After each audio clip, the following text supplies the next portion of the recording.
This program is brought to you by Pussy Magnets. Put a midge on your friends with a pussy magnet. Welcome, my lovely lumps. Or should I say lovely labs? I'm so thrilled to have you here in the Labia Lounge to yarn about all things sexuality, womanhood, holistic health, and everything in between. Your legs. Can never help myself. Anyway, we're going to have vag loads of real chats with real people about real shit. So buckle up. You're about to receive the sex ed that you never had and have a bloody good laugh while you're at it. Before we get stuck in, I'd like to respectfully acknowledge the traditional custodians of the land on which I'm recording this, the Menang people. It's an absolute privilege to be living and creating dope podcast content on Noongar country, and I pay respect to their elders past, present, and emerging.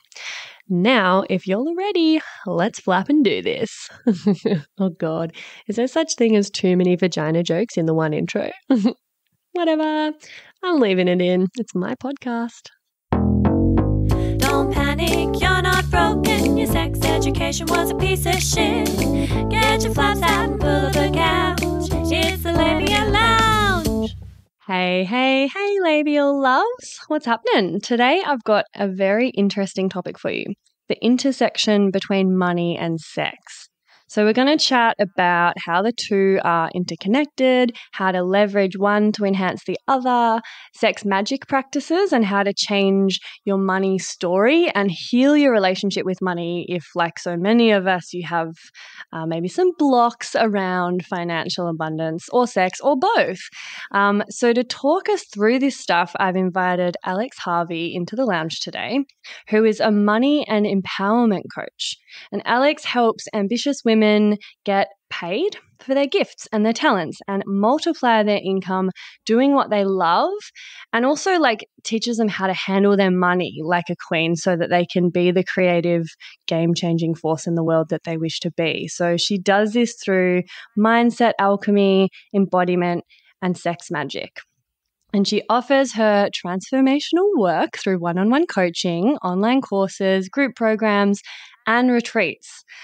And she's also a sucker for sweet potato fries. But I mean, who isn't, right? They're so bloody good.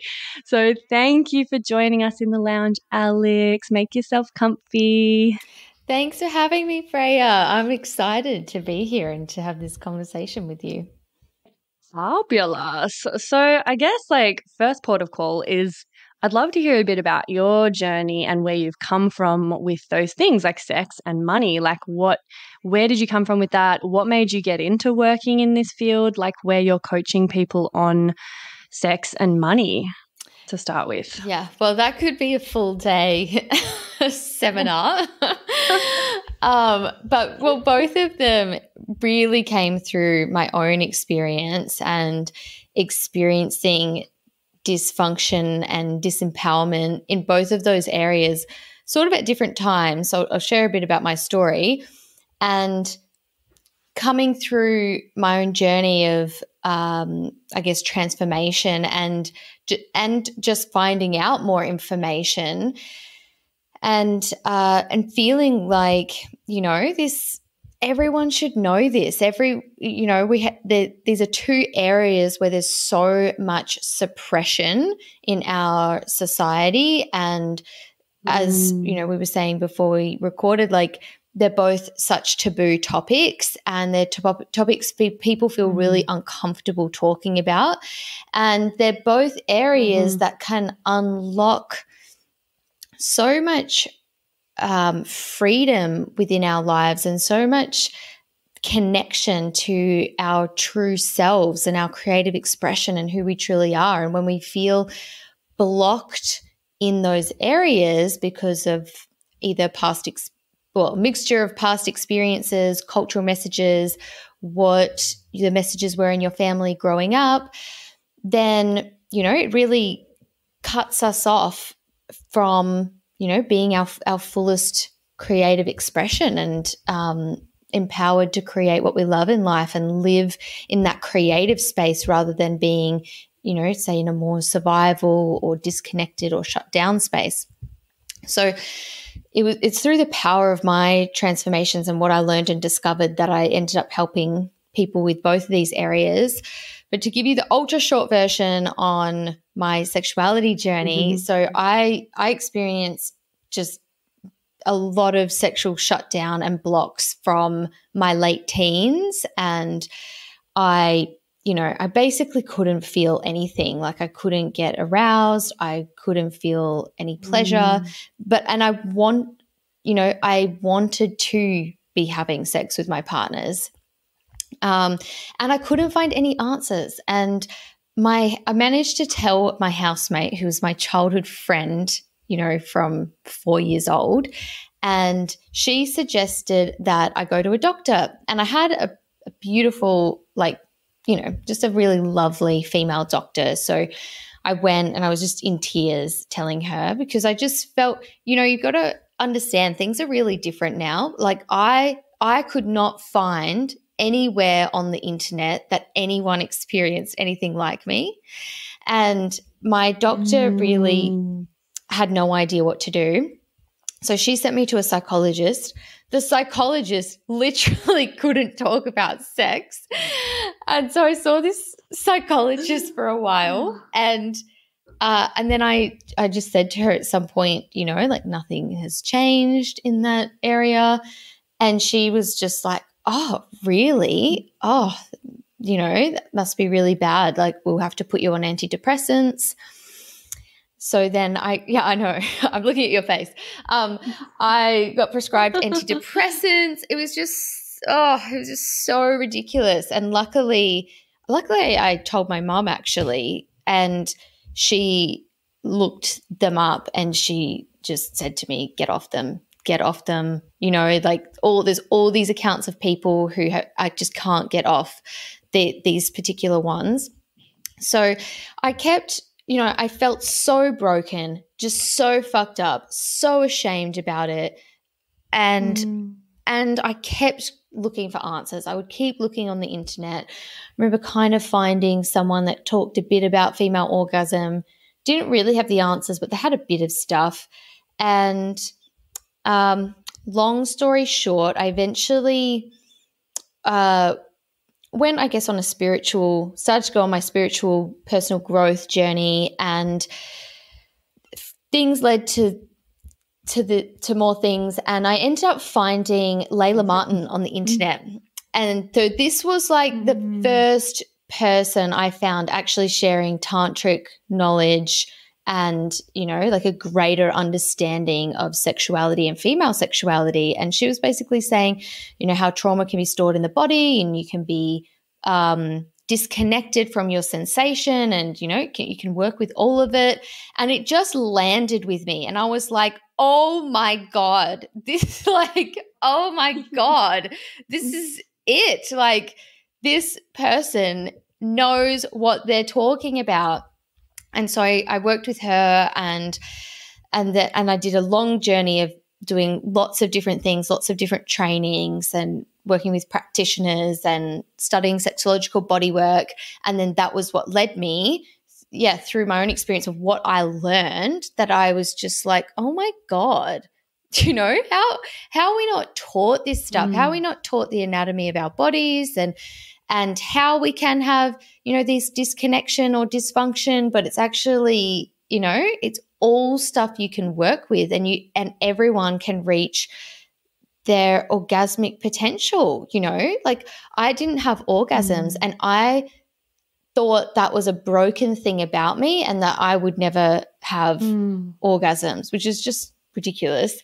And so going from this total numbness and feeling so broken to, being very highly orgasmic, being able to have internal orgasms, cervical orgasms, squirting orgasms, like the works. And I just feel like so many women suffer and don't realize what's possible for them, and that they're not broken. And you just need to actually learn about your friggin' body and how it works. So that's a bit about my sexuality journey. It was probably a bit long. but it was actually, I guess it was shortly after that that goes into my money journey, which was, I had started out my career as an engineer, and then I left that actually really during that sexual discovery and awakening journey. And I wanted to do something that I loved. I wanted to follow my heart and follow my passion. And I had started a bit of life coaching, and then I had gotten into sexuality coaching. And then I spent through all of my savings, and I hadn't fully replaced my income yet. And I hadn't realized that, you should just go get a part-time job. And, I had a huge money crisis, and it was then that I realized, wow, this is so important to living in alignment with your highest truth, doing what you love. Is you've got to actually have the money piece sorted. You've got to have the relationship with money and the skills that enable you to make it, take care of it, look after yourself so that you can do what you love in the world. So that was my next big journey that I went on, that, I really didn't know if I was going to get where I wanted to with it, but I realized this is a skill set I just don't have. And, I've been trained to get paid a regular wage, and it's easy to just do that and, not have to face any of your money stuff necessarily. If you've just got that regular paycheck coming in, but it's a totally different story if you're charging for your own services, asking, putting yourself out there, asking for money, managing emotionally and on a mental level as well as a practical level, managing an income that varies from month to month, that doesn't have certainty and security. So I went on a massive journey with money, had a huge transformation, created a money management system, and then that very organically just rolled into me sharing that system with other people, running workshops around money, creating courses, and really kind of became me helping people with their businesses and creating a business based on the work they would love to do in the world, and having the relationship with money and systems with money that support that. Yeah, amazing.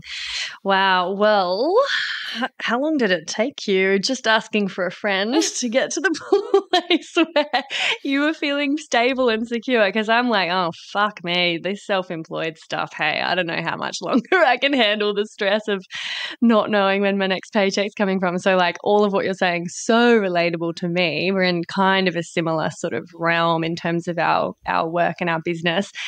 How long of working intensively on your money stuff did it take before you were like, I think I've got that piece down pat, or at least, at a sustainable level? Well, it depends exactly where you start from. I mean, there is a thing that it just takes time to build a business, and that is very underappreciated, I think, in the online world. It just takes time. It takes time, especially when you are making up literally what you offer. It's not I'm not offering window cleaning services where it's okay, I'm just going to clean your windows, I'm creating what I'm offering, and so are you. And it takes time to really nail in what you offer, how you offer it, marketing, selling, all of that kind of thing. So firstly, it's just normal, and there can be, sometimes people feeling like there's something wrong when there's not, because, that just does take time. But I would say from working on my money stuff, I mean, using my abundance planner and tracker, the system I created, was hugely helpful and made a really big difference, because then I just always knew where I was at. Supplementing my income with part-time work, I just so highly recommend that to people, so you can stay in a creative zone with your work and not feel constant terror of survival and pressure. And then just continuing to work on your beliefs. I still, have money stuff come up, but I but I'm just aware of it. So I can go, okay, that's a load of shit. Thank you. But it still always does as I grow and expand. But in terms of like income stabilization, I would say, there was a time that I was more stable for a bit and then went less stable and went more stable again. But I'm just going to say maybe like 4 years. Yeah.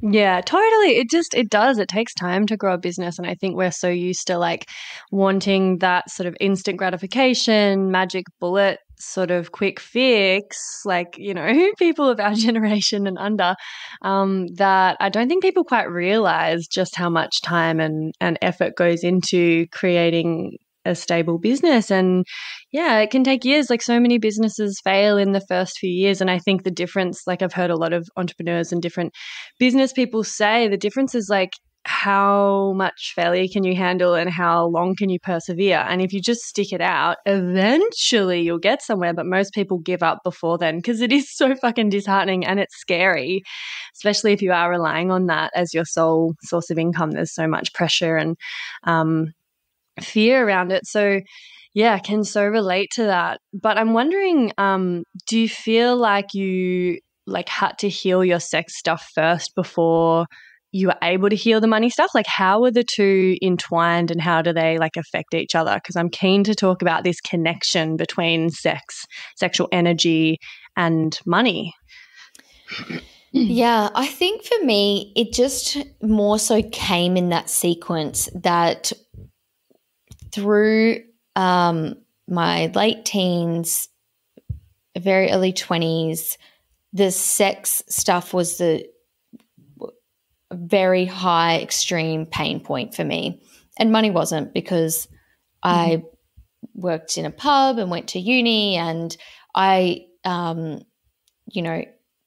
having that kind of setup and then working full-time in my job, I wasn't amazing with my money, but it was fine. Like I didn't have any issues, right? I think I overspent in retrospect, but like it didn't cause problems for me basically. And the sexuality stuff was just such a huge, huge pain point. And then it was only once I left the conventional employment model and wanted to do something that I was passionate about that then money became a really big pain point for me. And so I don't think I had to do it in that order. The connection that I see, and I think you can be financially successful and still be sexually repressed, and you can definitely be sexually liberated and really struggling financially. I've seen plenty of that. I think really unlocking your sexual energy and the pleasure you experience and allowing yourself to be in that full expanded state helps unlock your creativity, helps unlock your true creative expression of who you are and what you want to bring to the world. And it helps it helps you develop this inner knowing, inner confidence, what it is that you want to do, especially if you do sacred sexuality practices where you are really moving the sexual energy through your system and, can really unlock your expression, unlock your truth, your inner voice, all of that kind of thing. Really powerful. And so that all really, really helps if you're then wanting to unlock stuff for yourself with money. And it can just naturally happen as you start to expand sexually and unblock things. That can naturally just lead to, increased flow financially. But it's not probably going to if you've got a whole bunch of mental blocks around money and a whole lot of judgment and a whole lot of feeling like it's bad and it's wrong and not wanting, all of that kind of thing. You're going to keep limiting that area.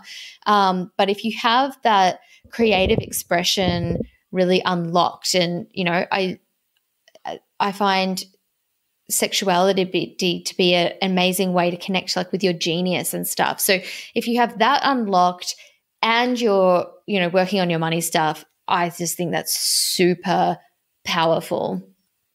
Yeah. Yeah, cool. Well, yeah, you're sort of mentioning like blocks around money, and I know there's a lot of common patterns or stories that we hold. Like there's some that I resonate with a lot, like, the classic sort of, growing up quite poor and looking at the sort of rich or wealthy people and seeing them as like these greedy fat cats or whatever, money is dirty. You're greedy if you want money, like it's selfish, blah, blah, blah. Money's not important for happiness and all of that.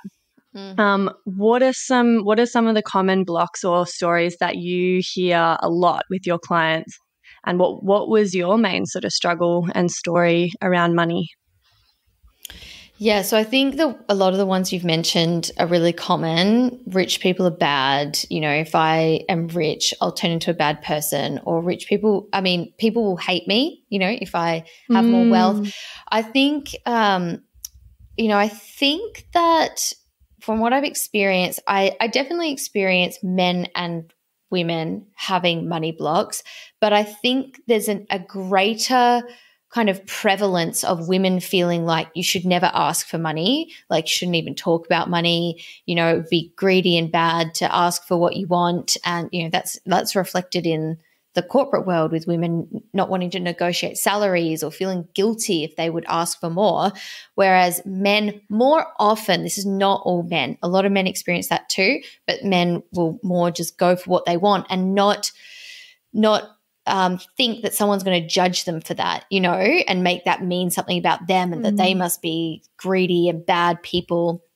There's a lot of people feeling like they aren't allowed to charge for something they love doing. And if they charge for it, they mustn't love it, or like other people are going to perceive that, which is ridiculous. But yeah, that's definitely another big one that comes up. And another big one is if I want money, I'll have to do something I hate. I can't just make it doing something I love. I have to do something soul sucking or work really hard or sacrifice things that I'm not prepared to sacrifice. So I would say they're a lot of the main ones.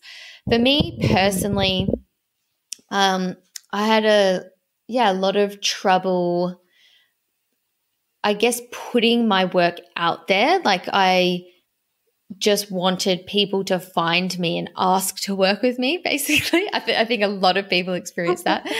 So I had a lot of trouble with that. And the kind of beliefs of it's greedy and bad. People will think I'm a bad person if I've got something that someone can't afford, or that maybe an average person couldn't afford, or that's, a higher price.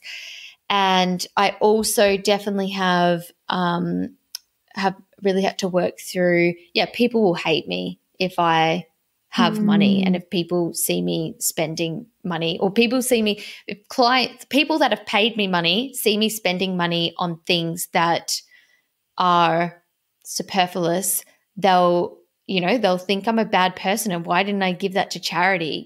Like how could I have spent their money on something that was indulgent or not necessary? So there's some of the things that I've had.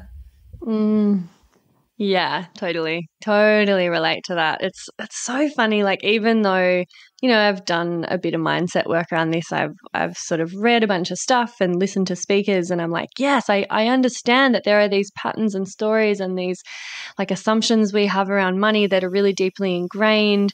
And there's stuff around like self-worth and offering something that you love, especially I feel like in healing circles, or if there's someone who's a creative or some kind of healer, we in particular really struggle to charge money for this, because it's like, well, wouldn't it be lovely if this was all free? And it's like it's a service, like we're in service to people. It feels crazy to be charging money when these people like really need the service for their own health and well-being. And it's like, you can understand all of this stuff theoretically, But it's really tricky to actually shift those really deep underlying beliefs. And like I myself have definitely, like I'm still on a journey with that, because it's like I think I can understand like, yeah, no, like I'm worth money. My services are worth money. It's okay to get paid for something that I love doing, for helping people, blah, blah, blah. And yet there's still some weird resistance. There's still this like belief that I think came from my childhood, and it's sort of just saying, oh, but it's like selfish or greedy, or, you know, people won't like me. Like all those things you're saying, I'm like, yeah, totally. It's not even a conscious thing. I think if I really delve into it, I can catch myself and be like, oh, that's so funny that I didn't want that person to know how much I charge or something, because then I would feel like they will judge me, or they will think I'm greedy, or, you know, getting too big for my boots if I'm charging too much in their eyes or whatever. And it's still a really crunchy conversation for me when someone's like, so like, how much do you charge for like a session or this or that? And I know that my prices are like in the ballpark of other people doing the same thing, if not cheaper. But I still find it so, because, you know, then certain people who don't know that that's just a really regular average price for this sort of thing might, you know, I might notice their eyes widen a little bit, or be like, oh. And every time someone's like, oh, I actually can't afford that, I'm like, oh my God, fuck. Like, am I charging too much? Like, is this accessible for people? Like, and then I get all wrapped up in my shit about money. So, you know, this is like an interesting interview for me, because I'm like, this is something that I definitely still battle with, regardless of how much theory I know about it and how much I know that that's ridiculous. I need to let go of those, you know, attitudes towards money. It's very deeply rooted, and it's quite tricky to like rewrite that. Yeah, so yeah, big stuff.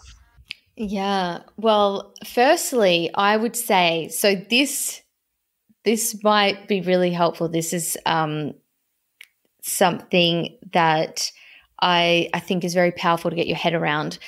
And that is to see people as powerful. So when we don't want to charge money, or you're like, oh my God, I'm charging too much money, there's this underlying current or assumption usually that if I take this money from that person, they're going to be worse off, you know, like they don't have the power to replenish that, you know. And so one of the things that I would encourage you and everyone listening to this, if you've got a business or even if you're thinking about it, is see people as powerful. Treat people as powerful, because people are powerful, you know.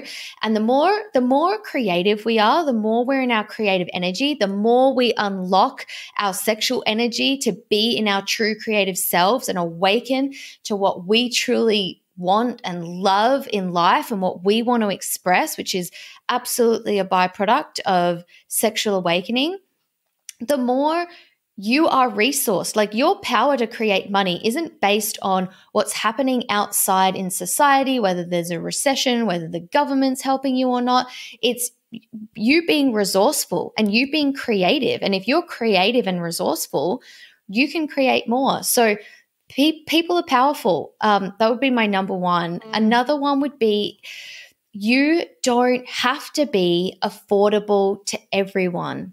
Or not every product in your or service in your business has to be affordable to everyone. I happen to know that you make a lot of really great content. You know, you've got your podcast now as well. And there's all sorts of other resources people can access if they can't afford one-to-one support with you. You know, you might decide on some occasions, you know, I feel called to help this person anyway.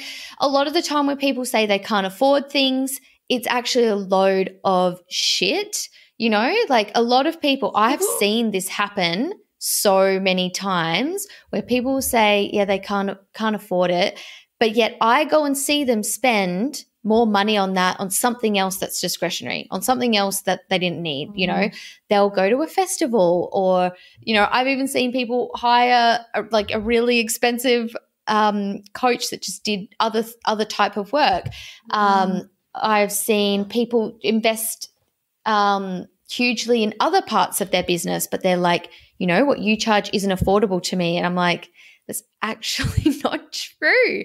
You're just not valuing it, right? Like you actually have the money. And oftentimes when people say they can't afford something, they do have the money.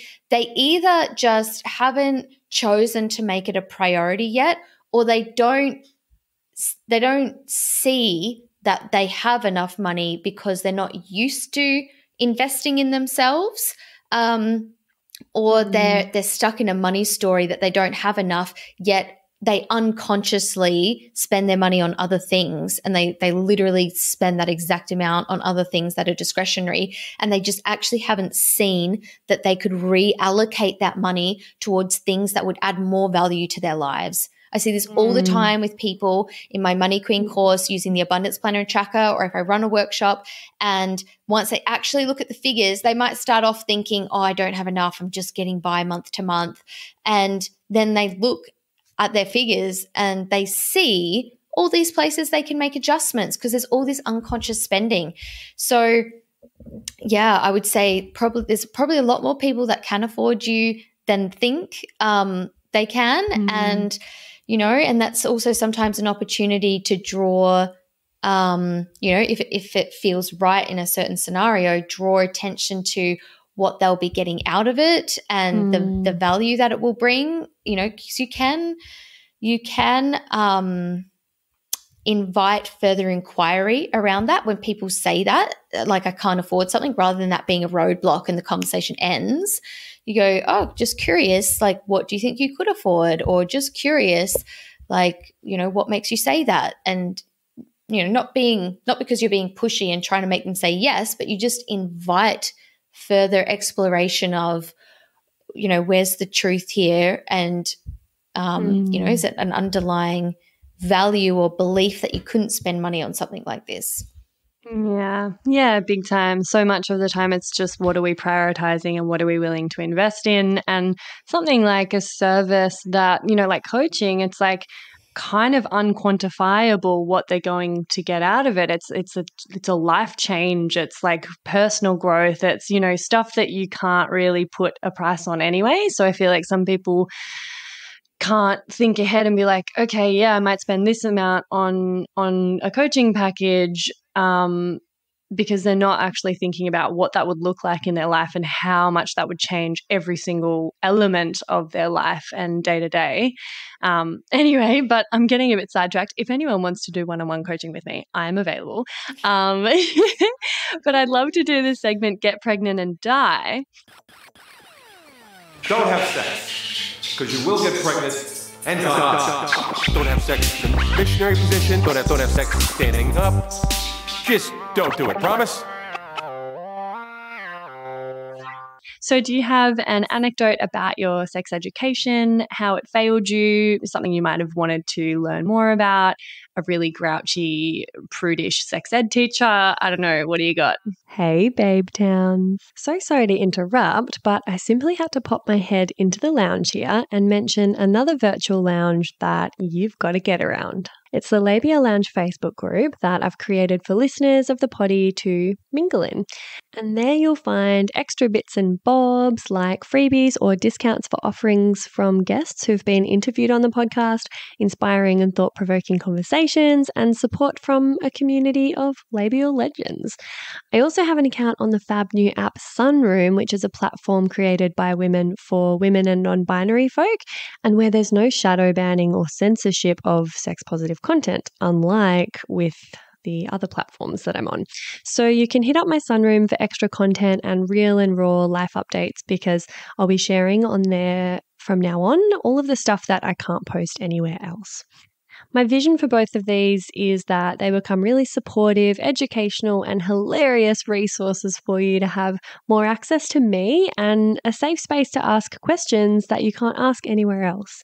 So head over to the links in the show notes and I'll hopefully see you in there.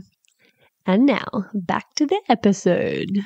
Okay, actually, I remember one funny story that's maybe not that helpful, but then I want to go on to like a couple of things because it's very, something passionate I think is very important. Yeah. I had this the most prudish teacher in my entire school was the chemistry teacher. And somehow it was in the chemistry textbook to do sex education in like year 10, I want to say. I don't know how it happened that way. But yes, we got it was just so funny. Like he was very Christian, very prudish. And we got the rundown from him, and there was the diagram of the penis and the vagina and, you know, all the things labeled. And I remember one of my friends who was trying to tease him. Because we'd also in chemistry been having to learn about calories and kilojoules and how it all works and that kind of thing. And so that must have been close by. So she asked him, how much energy do you burn? Because we've been looking at burning energy, you know, while having sex. And he just like, he had a cheeky little laugh and he's like, I would approximate 3 kilometers maybe on average. And everyone thought that was pretty hilarious. But yeah, I had terrible sex education, as a lot of people. And I really wish that I learned about my sexual anatomy, that my anatomy of arousal and like how my body worked. And also would have been really nice to learn about how much thoughts, emotions, and experiences can affect what you experience in terms of sensation sexually, and that it's all just completely malleable. And I mean, obviously that was never going to get taught, but that would have been great. I really wish that I learned about how your hormones change through your cycle. Like, oh my God, that would have been really helpful. Like you go through a hormonal cycle. So you're going to have different moods through different times of your cycle and, you know, different susceptibilities at different times and, you know, maybe lower energy when you get your period. Like that would have been nice to know.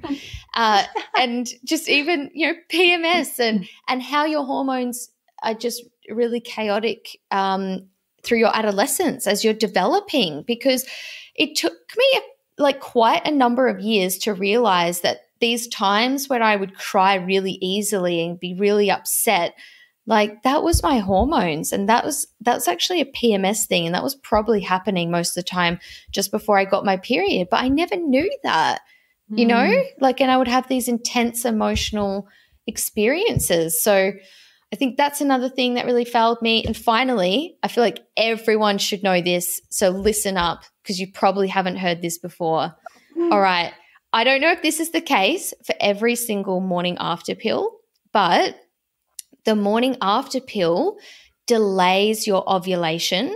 And so if you have already ovulated, there is nothing you can do and it will not work. And if you have had, you know, been ejaculated inside of and you've already ovulated, the morning after pill is not going to save you.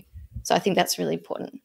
Whoa, totally. Oh my God. I think I've taken it once when I was really young, maybe like 15 or something, but I definitely didn't know that. Like they did not tell me that. And I hadn't even really thought about it since, but like, oh gosh. Yeah. Oh my goodness. Good. That's a good one. I was never told about it. And I learned that the hard way.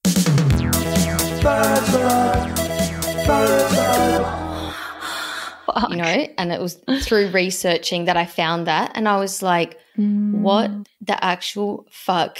How on earth does no one mention this?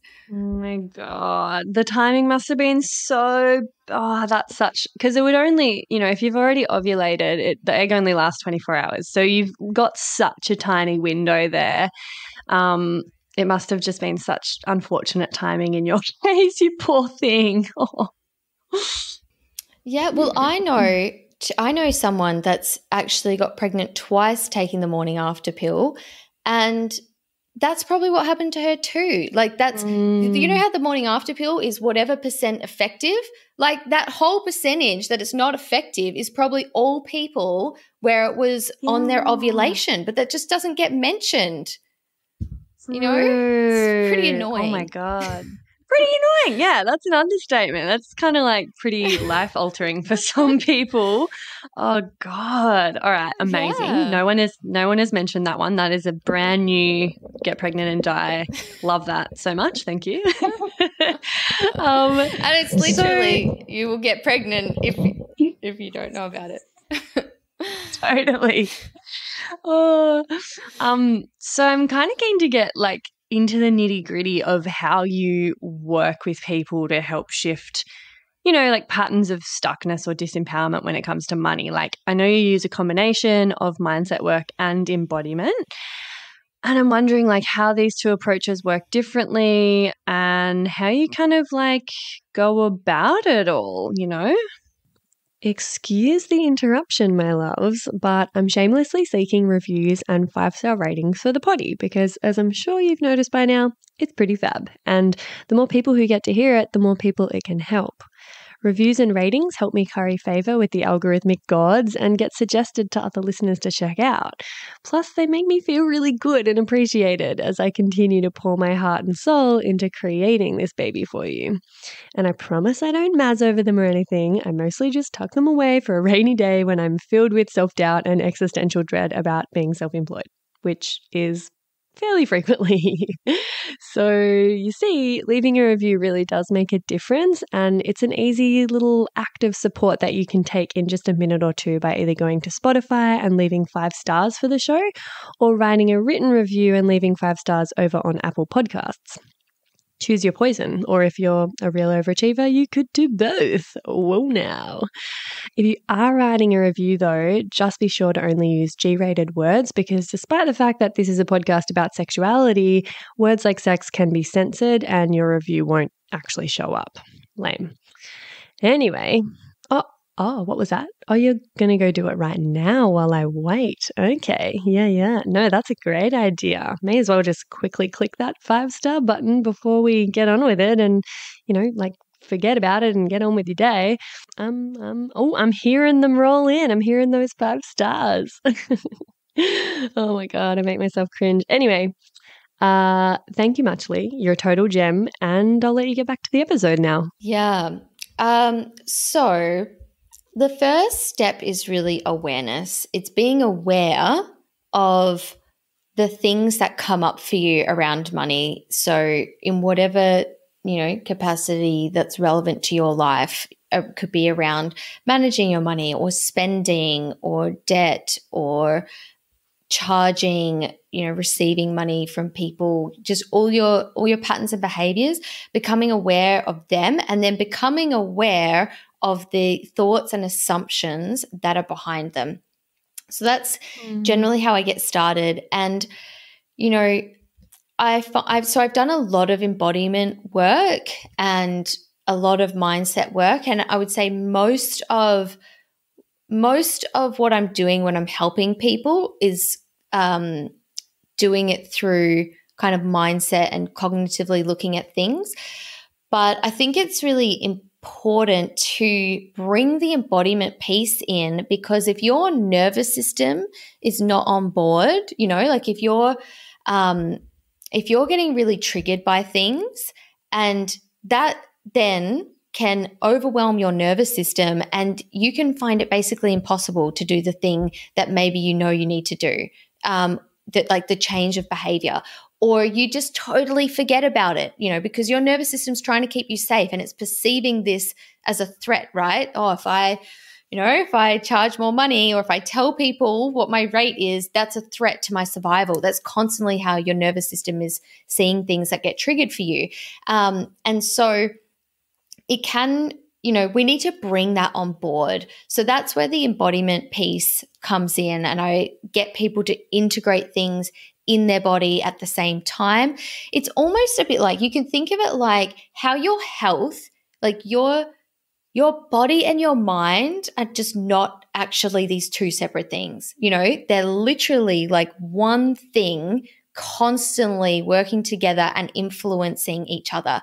And what a lot of people find with health things, certainly been my experience, is that a lot of it is like coming from mental or emotional imbalances, which then trigger your emotions, which create the environments for your cells, which create stress and disease. And so you can do things for your health that are purely physically based, and that can help. But also a lot of the time, addressing what's happening on a mental level, or making lifestyle shifts, or stop doing the things that are draining you that you hate, or being a people pleaser, or all these kinds of things, like that's going to have a really big shift to your health. And sometimes doing some of those things completely, like that health issue will disappear, right? So with the embodiment and mindset, the power of just uncovering what's underneath things can make shifts in your body straight away. Like when you can identify something, or like neutralize it or let go of that fear, like your whole body just relaxes. And also sometimes what you need is to feel something through your body, just breath, sound, and move it out. And that will create the shift. But I find like pure embodiment work not to have the sustainable, lasting effects of also working with what's going on in the mind, like what's going on with your beliefs and assumptions.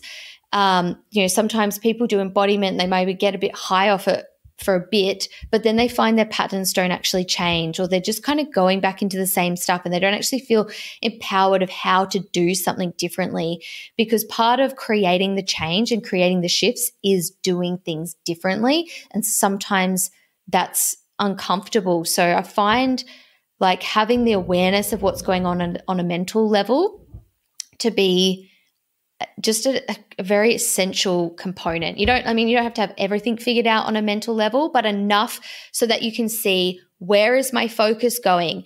Because your focus, if you're feeling stuck, keeps unconsciously going to your fears, beliefs, and assumptions. And so it's about being able to actually see, oh my God, my focus keeps going to my obsession with wanting security because I don't feel safe in the world, and what's going to happen in a year's time if I don't have any income and I'm going to struggle and die, and you can see that that's what's playing out, and you need to be able to see that to be able to actually switch your focus and go, great, I acknowledge that, but what would I love? And I'm going to take the action towards that. But again, if our body's not on board enough, like we can't even raise our level of consciousness to get our creative solution, because our body's in, freeze or fight or flight, it's just too overwhelmed. So yeah, I find working with them together and thinking of it as like, this is my entire system to be what's really helpful for people. Yeah, beautiful. It's just a really holistic approach, which I suppose is so necessary with so many of these things, to tackle it from all angles and treat the body and the mind as a whole. And so I guess I'd also love to chat about where sex magic fits into all of this, and what your experience of that has been. And yeah, do you coach your clients to practice sex magic rituals at home to manifest, financial abundance, or just create certain things in their lives? Like, yeah, let's chat a little bit about that. Yes, there's so many benefits to sex magic practices, so many. So on one level, as sex magic practices are an embodiment practice, and they're an alchemical embodiment practice. So it's all about shifting you into a higher state of awareness and consciousness, which you can think of as more into your true self, more into connection with the universe, your higher self, all of those kinds of things. But quite literally, when you do shift into higher states of consciousness and awareness, when you're in that's when all of the possibilities are lit up for you, and you can just see all these pathways that you could go to create things. And you're like, oh, that's what I need to do next. This thing, like, yes, this is what I would love. And oh my God, look at all of the opportunity and ways that I could do that, rather than when we're in a very survival mode.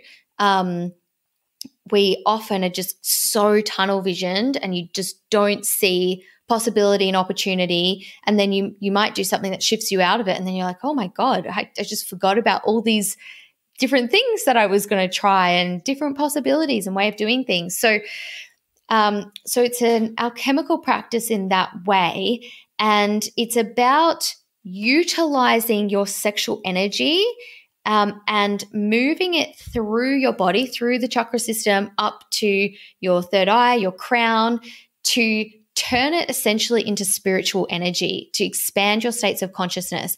And if you, if anyone knows Dr. Joe Dispenza's work at all, this is, all the science that he's done on moving that energy up your central channel and activating each of the energy centers.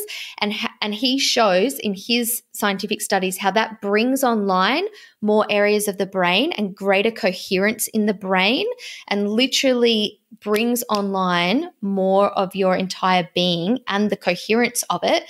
A sex magic practice is literally that, plus you add in sexual energy. So it can help you process, shift, integrate on your nervous system level survival patterns, things that are stuck, going to the heart of, blocks that you have around money, being seen, charging, just what's the block there? Find it in your body and helps you integrate it, and then helps you move that energy and shift your energy and shift your state. So you're doing that while bringing in the pleasure practices, which actually expand our window of tolerance in our nervous system. And, and then there's kind of this mystical component of the sexual energy that, we don't have science behind, but that is taught in many traditions that I absolutely experience, where sexual energy is your most potent energy that you have access to, your life force energy. So to utilize that and harness that actually just takes the whole process just 10 levels higher. And, in these mystical perspectives on your sexual energy, there's also an attractor force that you will be aligning. If you do a sex magic practice on something, you are aligning yourself to a greater degree with creating that thing, both in terms of imprinting it in your system, creating it actually as something safe in your system so that you can move towards it, and then also, shifting your energy so that, on some mystical level, you're supporting drawing that thing to you, which is not something I can say is proven, but there are a lot of things on a scientific level that do back it up and make it such an empowering practice. And I found when I broke into these levels with my sexuality practice and doing sacred sexuality practices, I would just feel high at the end of them, and so connected, and so it would so dissolve my ego, that part of me that is doubting what I'm doing, trying to work it out. How am I going to get here? What are people going to think about me? Just dissolves. And I'm just in that, this is what I would love to share. And I just want to do it for the sake of it, and really connected with that true essence of myself. So that's just a bit of a rundown about a sex magic practice. And I have, up until now, for the past 2 years, run a membership where we do a live sex magic practice once a month. I am actually just about to close that, which is really sad, but that feels like the right move for me. So then I will have, all of those recordings. So I get all of my one-to-one clients to be in the membership and do the practices through that way. So they'll get the recordings. And I have run, at the start of 2020, I ran a retreat, and we did a sex magic practice all together at the retreat. So it's a thing that is evolving to its next, how is it coming into my work? It was in the membership, but yeah, it's definitely a thing that I find can just add so much potency. And I have a lot of clients tell me just what a huge difference it makes. I've got one-on-one client at the moment who she literally does the recording every single morning, and she's like, it just changes my state, blows my mind. It's so amazing. Yeah, so cool. It's given me a bit of a push to get back into it. I haven't done any sort of sex magic rituals for a long time, but there was a period where I was really into it. And so I have a bit of an idea about what that can look like and what that might entail, but I'd love it if you could just like describe to listeners what maybe a basic sex magic practice might look like in their lives, if there's like a little takeaway that they could actually go and do themselves without needing instruction, because I know there's like different levels and different ways you can approach it. But yeah, I guess for people who actually have no idea what sex magic is or what it would look like to do themselves, could you give us an example? Yeah, totally. And I will just say it is something that is a lot easier to do guided. Like when I do them, oftentimes I'll do them guided as well, because you can fully relax into the thing and just go with the flow of it. But that being said, you can absolutely get the elements and give it a try for yourself. So essentially you want to come up with first, what's something that you would love to create some of this expanded energy around? And it can be tangible things you'd like to create in your life, and it can be also, like a quality that you want to bring more of into your life and into your being. So anything really. The one thing I would say when you're doing that is to really tune into your heart and get something from your heart, because oftentimes we want to manifest things from ego, and when we do, it's just kind of got all this ego relationship to it, and it's not necessarily something that's true to our heart. Like it's coming from a place of, I want to resolve a sense of incompleteness, and that is often just going to end up sticky. Like you probably just won't feel like you'll get into the practice really. So something from your heart, something you would love, and then build some pleasure and turn on through your body.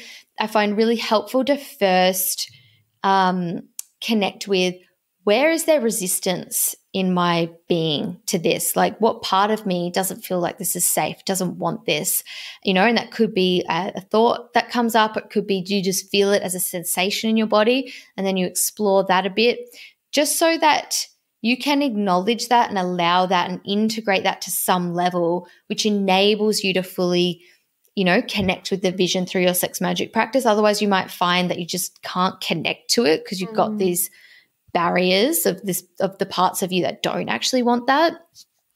And then you essentially want to build sexual energy and pleasure and start moving it up your energy centers. So, if you're familiar with your chakra system, you can move it up your chakras, or you can just think of moving it up your central energy system. So from your perineum up to your heart, to your throat, to your third eye, to your crown.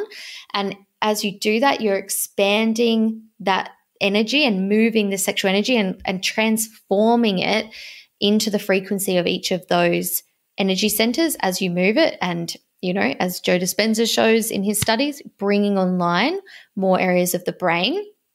And then as you bring it right up to your crown and you go, you can move into a peak state of pleasure, then you just bring in the five senses reality of what it is that you would love to create, that vision, and bask in that and imprint that with the state that you're in your nervous system, and imagine just sending it out to the universe.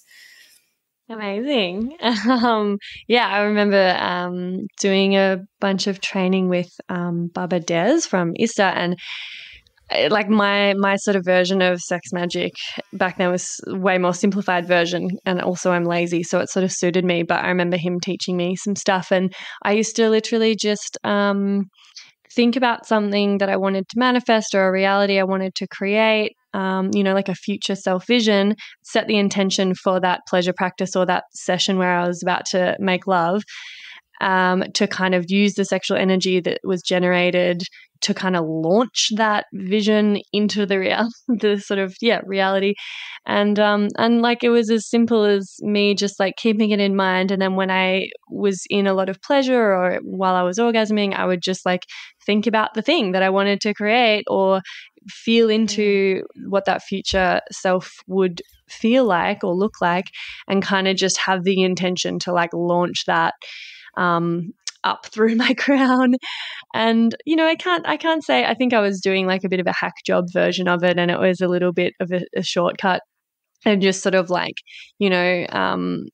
hoping for the best, just being like, yeah, I'm just setting the intention. I'm going to manifest this thing and use this sexual energy and think about it. And that's that, like it wasn't quite so reverent and involved, but I liked to feel as though at least I was having a bit more intention around it and like potentially using some of that sexual energy that I generated, because it is so potent, to catapult that vision into a place where it was more accessible to me, or maybe it would happen or something. And I remember Des would sort of talk about how he built this sort of multi-million-dollar business basically lying in bed with his partner and doing a heap of sex magic and just like talking about it and visioning and then making love and like setting the intention to just create that with that sexual energy, and was very, very successful.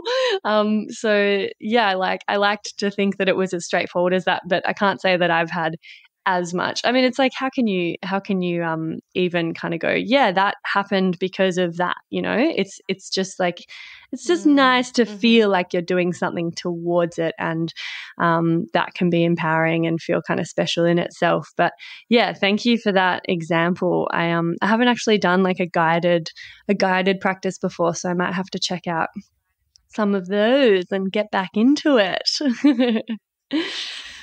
Yeah, and just for anyone listening, or in case you're interested, I am going to be putting together, so far only people in my membership have had access to the rituals that I've run, but I think they're so awesome, and I really don't see it available really anywhere else. So I'm going to put all of them together and put them in like a package that people can purchase so that they don't go to waste. So that I don't know when this podcast is coming out, but I also don't know when that will be coming out. But my intention is in the next few months, that will be put together. Yeah, amazing. I'll pop it in the Labia Lounge Facebook group when it's ready. And I know you're also offering your 7 days of money ritual, which is like aimed at changing your money mindset. And there's like a workbook that goes with that. So I think you said you were going to offer that to listeners. Yes. So it is basically a workbook, and there's just a few prompts for you to go through each 7 days. And it's bringing together like your actual numbers as well as what's going on for you in terms of your mindset. And it's actually a really powerful little practice. And I have a lot of people tell me they continue past the 7 days, or just the awareness that they got through that 7 days, has already made a difference to how they're handling their money. So it is a great resource. Amazing. Yeah, thank you. I'll put that in the Facebook group for everyone to access as well. But I guess just to finish up, I'd love, I know you kind of covered it and it is such a huge topic and it's not one size fits all. So I can't just be like, okay, so Alex, how do we heal our relationship with money? Like, what should listeners be doing? But I guess if there was any parting words or a message or maybe a first step, do you have any advice for people that are relating to everything we're saying and being like, fuck, I really need to work on my money, or they're stressed and they're in contraction around it? Me. Where do they begin? Hey, me again. If you'd like to support the potty and you've already given it 5 stars on whatever platform you're listening on, I want to mention that you can buy some really dope merch from the website and get yourself a Labia Lounge tote, tee, togs. Yep, you heard that right. I even have Labia Lounge bathers, or a cute fanny pack if that'd blow your hair back. So if fashion isn't your passion though, you can donate to my Buy Me a Coffee donation page, which is actually called Buy Me a Soy Chai Latte, because I'll be the first to admit I'm a bit of a Melbourne cafe tosser like that. And yes, that is my coffee order. You can do a once-off donation or an ongoing membership and sponsor me for as little as 3 fat ones a month. And I also have a Sunroom profile over on the Sunroom app, as I've mentioned. And I also offer one-on-one coaching and online courses that'll help you level up your sex life and relationship with yourself and others in a really big way. So every bit helps, because it ain't cheap to put out a sweet podcast into the world every week out of my own pocket. So I will be undyingly grateful if you support me and my biz financially in any of these ways. And if you like, I'll even give you a mental BJ with my mind from the lounge itself. Saucy. I'll pop the links in the show notes. Thank you. Later. Yeah, great question. So firstly, I would say to anyone in that situation is that you absolutely can change both your financial situation and your relationship to money. You're not broken. It's not just you that doesn't get it. Like, it's just very normal to be experiencing contraction or limitation in whatever way. And, it's something that you can totally transform. In terms of first steps, I would say awareness. So that 7 days of money ritual workbook, part of it is looking at your numbers and tracking your numbers, and not in any overwhelming way. Like, you don't need to go and find all these receipts or anything like that.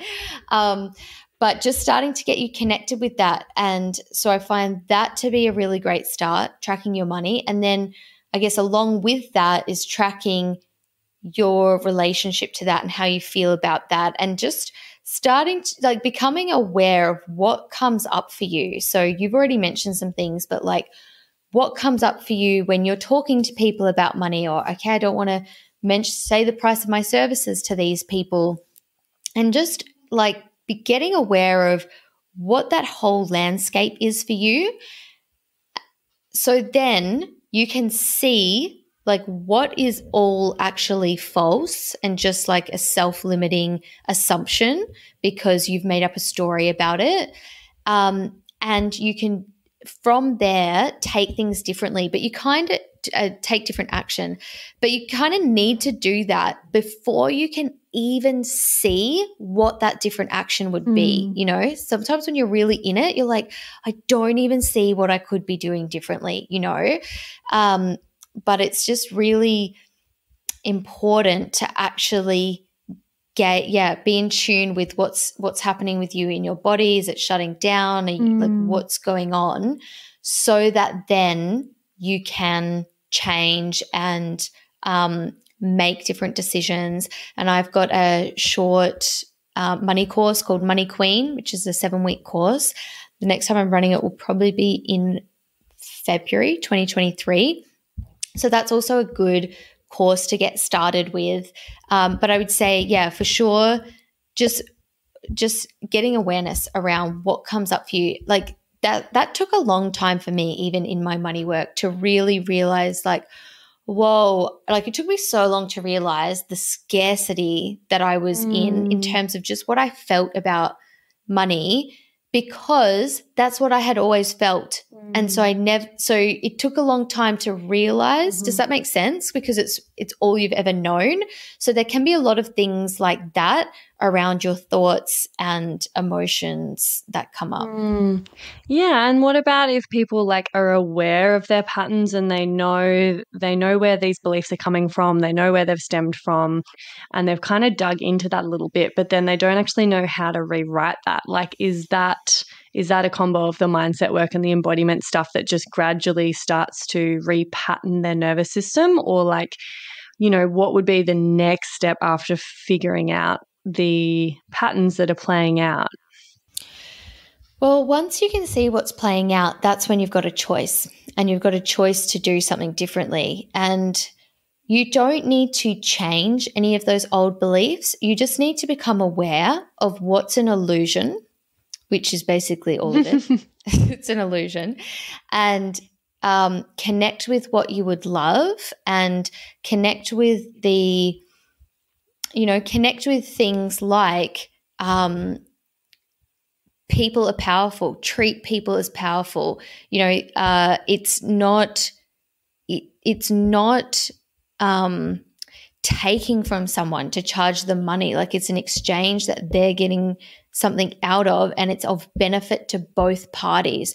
So there's some things that you want to be able to see, the truth of it, rather than just your beliefs perspective of it, the truth of it. And then you take the different action, and it's in taking the different action that you that you change your beliefs. You don't necessarily change them. You might have the same shit come up all the time, but it just no longer has the driver's seat. It just no longer has power and control. It no longer is something that you live by. And that's where as well, like a lot of the creative development work that I do. So I've got another course called Superconscious Creatress, which is about living from your potential, living from that creative edge and not, neutralizing, not living from your patterns and beliefs, but living from your potential. And so there's a system behind that in terms of mindset of how you continually connect with what's true and what you would love and your creative self and neutralize the shit that comes up for you, basically. Yeah, amazing. Yeah, so it's sort of like one thing to hold the beliefs. It's another thing to allow them to affect you and to act from that place. That's where we can actually make a decision to behave differently and interrupt that usual path or pattern that we go down. Love that. Awesome. Thank you so much, Alex. It's been a pleasure chatting with you. You're welcome. And I was just going to say, which sometimes is terrifying, and so being in actually a really supportive community that is on the same page as you can be really helpful, because that can be terrifying. Yeah. But thank you for having me on. All right, awesome. I'll pop all of your links in the show notes for people to check out. I'll put your offerings in the Facebook group. And yeah, that's it. Thank you so much. See you later, everyone. And that's it, darling hearts. Thank you for stopping by the Labia Lounge. Your bum groove in the couch will be right where you left it, just waiting for you to sink back in for some more double L action next time. And in the meantime, if you'd be a dear and subscribe, share this episode, or leave a review on iTunes, then you can pat yourself on the snatch, because that, my dear, is a downright act of sex-positive feminist activism. And you'd be supporting my vision to educate, empower, demystify, and destigmatize with this here podcast. Also, I'm always open to feedback, topic ideas that you'd love to hear covered, or guest suggestions. So feel free to get in touch via my website at freyagraph.com or say hey over on Insta. My handle is Freya_graph_YMT, and I seriously hope you're following me on there, because damn, we have fun. Anyway, later labial legends. I'll see you next time.